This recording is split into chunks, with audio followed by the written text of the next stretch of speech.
আল্লাহু আকবার। আজান তো দিতেলে, চল নামাজ পড়ে আসি গে। কি রে, তোরা আমার মুখ এভাবে তাকাই রয়েছিস কেন? চল যে নামাজ পড়ে আসি গে। আমি একটু ফোনে একটু কাজ করছি, পরে রক্তি যাবান, তুই এখন যা। না বন্ধু, আমি এখন যাবো না, আমার প্যানে একটু সমস্যা। ভাই আমার এখন সময় নেই, আমার বাড়ি একটু কাজ রয়েছে। কি রে, তোরা এটা কি বললি? তোরা এখন নামাজ পড়বি নে, তা কখন নামাজ পড়বি? এই যে একটা নামাজ রক্ত, এটা কি তোরা আর কোনোদিন পাবি, নাকি মরে গেলে নামাজ পড়বি তোরা? কি রে মাসুম, তুই কি নামাজ পড়বি না নাকি? চল যে নামাজ পড়ে আসি গে।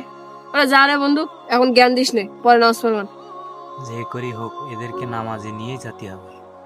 আচ্ছা, নামাজ আমি একাই যাব, তবে তোদের 3টে প্রশ্ন করবো, সহজ প্রশ্ন। 3টে প্রশ্ন উত্তর দে দিন দেখি তোরা। কি প্রশ্ন বল? তোর কি এমন সহজ প্রশ্ন, দেখি বল দিন, উত্তর দিতে পারি কিনা। তোরা বল দিন দেখি যে কারা নামাজ পড়ে না। ওই যারা বেধর্মী তারা নামাজ পড়ে না। যারা আল্লাহকে ভয় পায় না তারাই নামাজ পড়ে না। যারা ইসলাম মানে না তারা নামাজ পড়ে না। তোরাই ভাব এখান থেকে কে কোনটা তোরা। বন্ধু, দুনিয়াতে আমরা যেরকম একসাথে চলি, আমি চাই আমরা সবাই একসাথে জান্নাতে যাই, বুঝেছিস?